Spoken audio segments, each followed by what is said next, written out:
Well, good morning, guys. Danny and Wanda back from Deep South Homestead. Out here before the sun comes up this morning, guys. We done our 8th picking of the Cherokee yellow wax beans. That has never happened to us before. They're usually gone by now.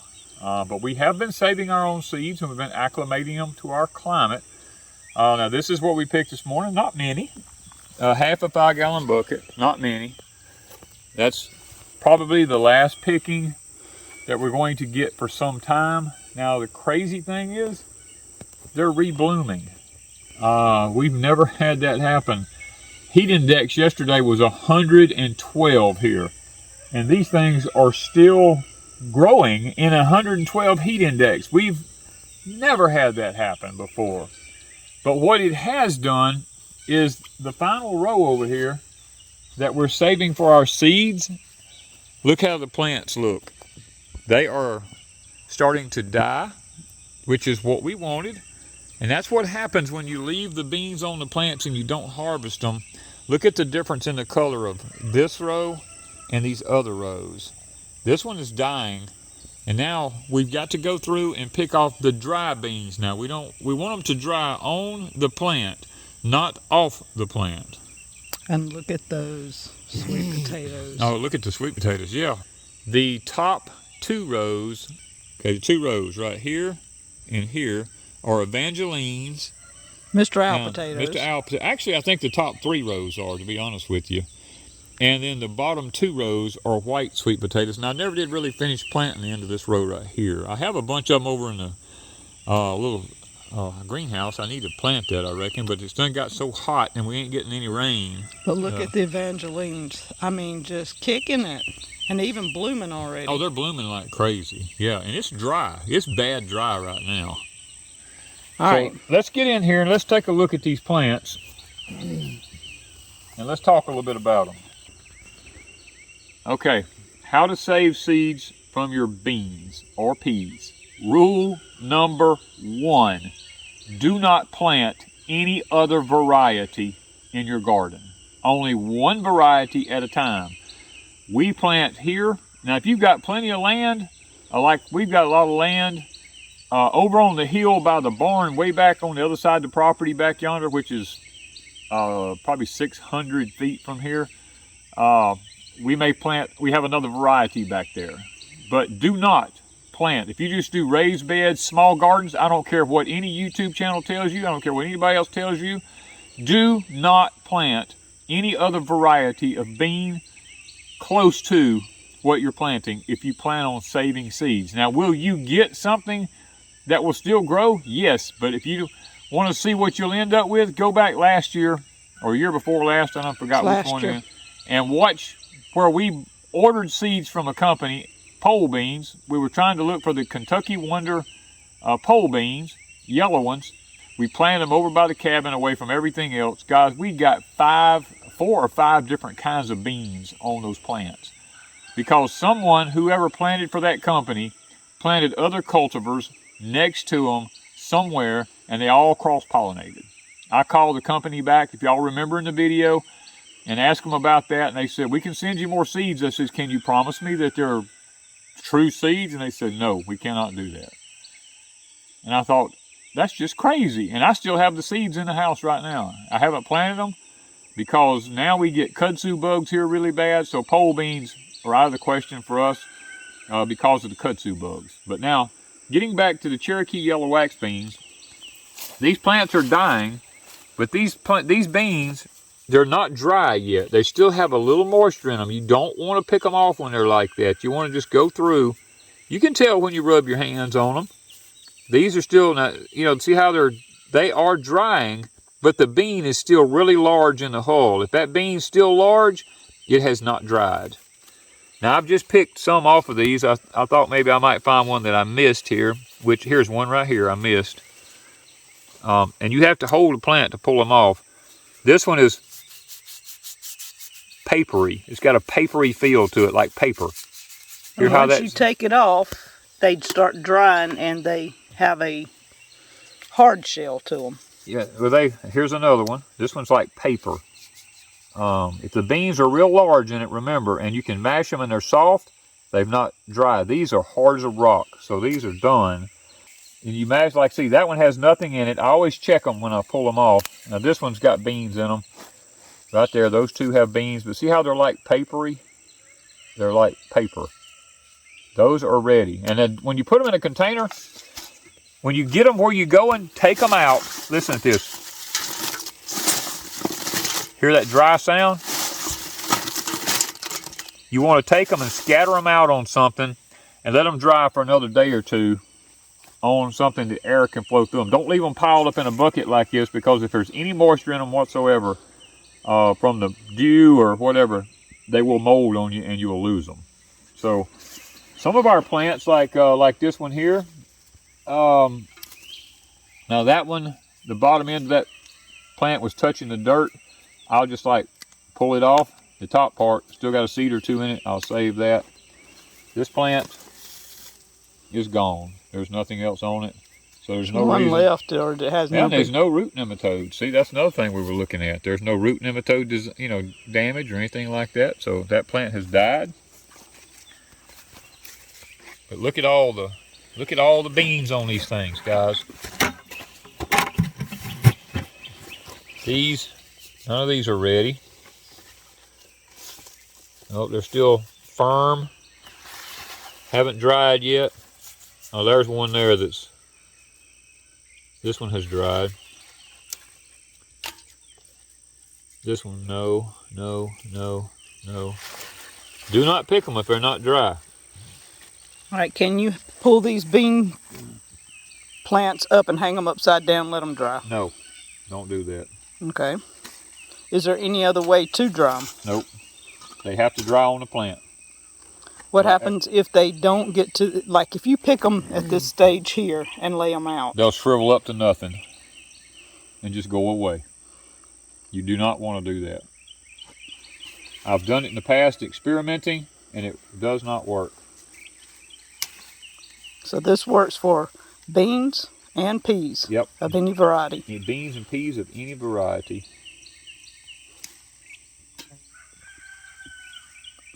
And be very selective, guys. I mean, don't be afraid to be selective. I mean, don't get in a hurry. As long as that bean is still hard like that and still smooth, even if it rains, you're not hurt. What hurts you is when they're like this and they're dry and it rains and that hull on the outside gets wet and the bean will sprout inside it. So this is one of the things we talk about this pretty regular. The garden will not wait on you. Whenever you've got something ready, it doesn't matter what's going on in your life at that time. If you truly depend on this, you better make a decision and say, you know what? I'm going to go do what I got to do in that garden. Because that's what Wanda and I do. Wanda and I throw everything else to the side, and the garden comes first. We do not put anything ahead of our food source, because our food is our life. We're not going to a grocery store because it's all poison. We're going to try to eat everything we can from our garden. And you'll see me pull these leaves off like this. Even though they got a little disease on them, I throw them back on the ground around the plants here and in the rows, because that plant takes up what it needs out of the soil to survive. And those nutrients are locked up in these leaves, much like an oak tree, or in the wintertime and all, how the leaves fall off of maple trees and oak trees and all that kind of stuff. And it creates a leaf mold around the bottom of those oak trees and all that fertilizes the tree back, and nature takes care of itself. I put this stuff back into the soil, and when these leaves just go away like this, all the nutrients in that leaf right there is a compost, and it goes right back into the soil here. And when you plow? And when I plow them all under. I feel down the beans. Some of these have nothing in them, so there's no need me even putting them in the bucket. Now that one's dry. Feels good. Got beans in it. This plant is now all gone. And as soon as mine are gone, I take them up. I look at the roots. No nematodes. I'm very happy about that. I throw the plant to the end of the row to be composted later. I go through, pull my leaves off. These beans look, oh, there's a good one there, ready to come off. It's got that papery sound to it. This is one part of the process that you cannot rush. You will be coming back doing this daily, every day, to save your seeds, because you can't take them off ahead of time. It's just a go through it process. You feel like that one's ready. You know, you got to just take your time. Now, if somebody was in an area that's not expecting rain, they can leave all of them on there and let them dry, right? Oh yeah, if you've got a whole week, say that's not going to rain for a week, and your forecast is hot and dry, you can leave them every one on there till they're all ready. We don't have that luxury in the deep south here. Down here, we got a hurricane predicted the next week or so. Well, usually our humidity is so high that as they get ripe, we have to just take them off, because if nothing else, the humidity alone will cause them to mildew. And they'll rot in the hull, you know, and be no good. There's just lots of variables that you have to take into consideration when you're doing this. And when you take these beans off of here, these dry ones, what that does is that allows the rest of these beans to dry that much faster. That's why it's really a good idea to be safe rather than sorry. Boy, there's lots of these that's actually good ready beans right here. These are nice. Now there's some of these that are not quite dry yet. I'll go ahead and get all these old stems off of here. That one has nothing in it. Yeah, cleaning it up like this takes a little time, but you know, when it comes down to your food, people's always trying to put a dollar figure on food. You really can't put a dollar figure on your food that you raise, because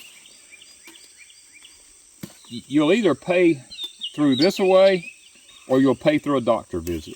I mean, it's going to be one way or the other.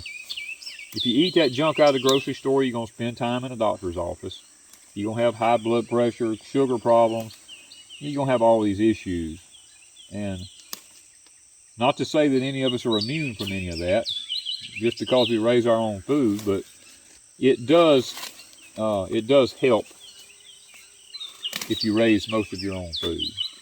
We got this many in a 2-gallon pail, and that's packed in there. If this was been full green beans, like ready to snap, it'd be a 5-gallon bucket full probably. Okay, the difference between those 3 rows and this one, look at the color. Look at these. These we picked 8 different times. This one, in the first time when it first got ready, we went through and picked a few scattered beans off of it that was ready because they were really loading up. We made the executive decision to just leave this row. It never made any more beans than what was on it because it went to seeds. And that's what happens if you don't pick your beans on a regular basis. The plant thinks it's gone to seed and it doesn't make any more. It doesn't bloom anymore. It just keeps what's on it, and that's all you'll ever get off of it. That's called commercial gardening, because that's what commercial fields do. They wait for the plant to load all the way up, all the beans to get ready. They go through and harvest them all at one time. Now, we like to pick ours rotationally. We pick one day, we wait 2 days. We pick again, we wait 2 days. We pick again, we wait 2 days. We pick again, and so forth until the plants quit bearing. And these went 8 times, getting anywhere between 1 to 2 5-gallon bucketfuls at every picking off of them until they were completely gone. So guys, and now they're blooming. Now they're blooming again. I mean, you look right here.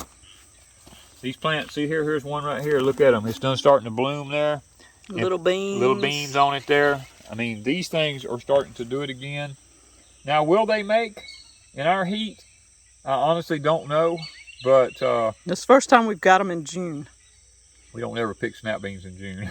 Usually May's the 1st of May is the last of ours. Yeah, ours don't usually make it past May. But we're going to leave them. And if they make, hey, we'll be happy about it. Let's head to the drying room and get these things put out now. Here we are. We're going to lay these out on our drying racks here, and you have to watch. Some of them will fall through. That's what you have to watch for when you're laying them out. We use these old bread trays. This is the way you save seeds, the true way. So just make sure you keep them like this where we've got some good airflow through them. Keep the rodents away, because if you got rats, we don't have a rat problem, but if you have a rat problem, the rats will come tote them off. So you have to be careful about that. Make sure that you don't have a rodent issue. And just leave them here for 2 or 3 days. We're in our drying room here. This will allow them to dry. And we'll be able to come back after this and we will shell them out. And then once we shell them out, we will go through the seeds. I always do this. I go through my seeds one by one. I'll throw away anything that doesn't look like it'll germinate good. My daddy used to get so aggravated at me. He'd go, "Son, what are you doing?" And I told myself, "Going through my seeds." He said, "Why?"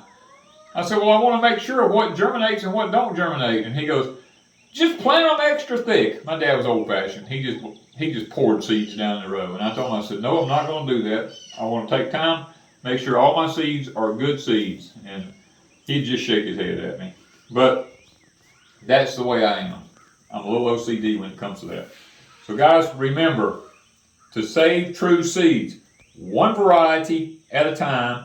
Check the genus name, and if you have something that's a different genus name, you can plant it next to it. But if it's the same genus name, it's a waste of time if you want true seeds to come back to a true variety.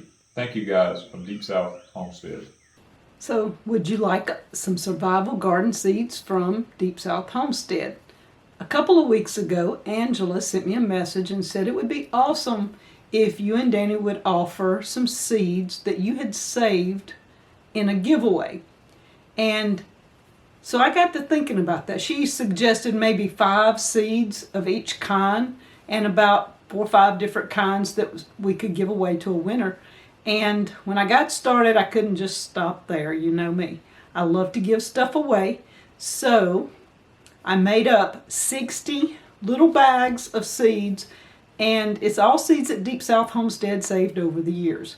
The first 12 are going to Angela for suggesting this. And then the others, I've got 4 winners. So we're going to explain how you can participate in a few minutes, but I thought I would show you a few of the seeds. Now, I put some brown cotton. Some of you might want to grow cotton just because, but I grew cotton here. Red Ripper peas, Cherokee tan pumpkins, Danny corn, Amish paste tomatoes, Marconi, the yellow Marconis, the Cherokee yellow wax beans, Red Ripper peas.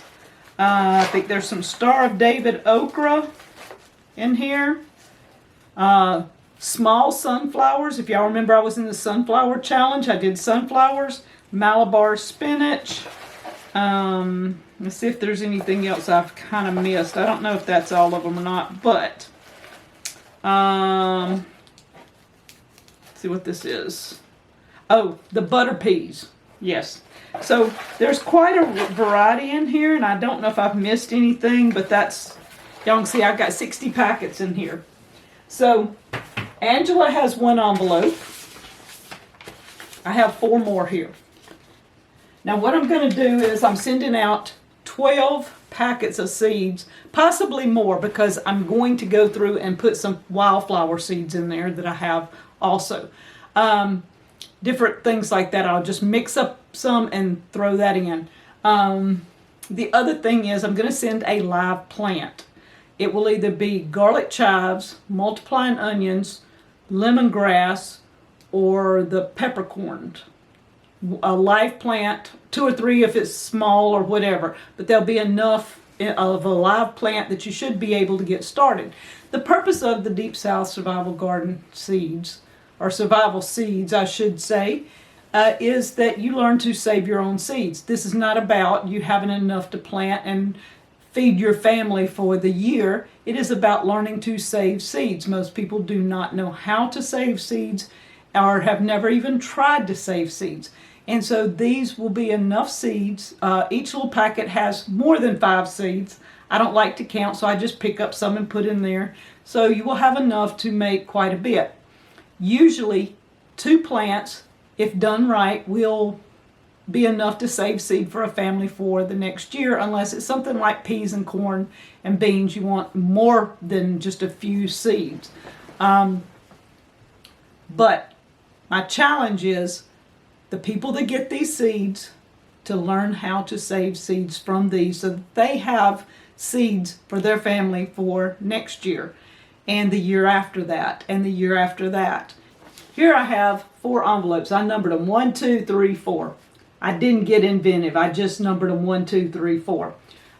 What I'm going to do is I'm going to put all the seeds for each person that will win in the envelope, and I will put 1 plant in each envelope.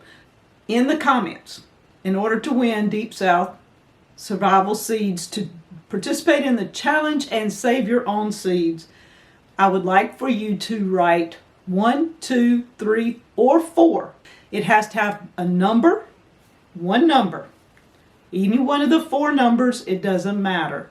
That way we're seeing if you're paying attention to the rules of the game. 1 number, 1, 2, 3, or 4. Then, after that, write down the name of 1 plant. It has to be lemongrass, garlic chives, multiplying onions, or peppercorn. So that's all I need, a number and a plant name. And you can comment on the video, that's great, but I need a number and a plant name at the beginning if you want to participate in Deep South Homestead Survival Seeds Challenge to learn to save your own seeds.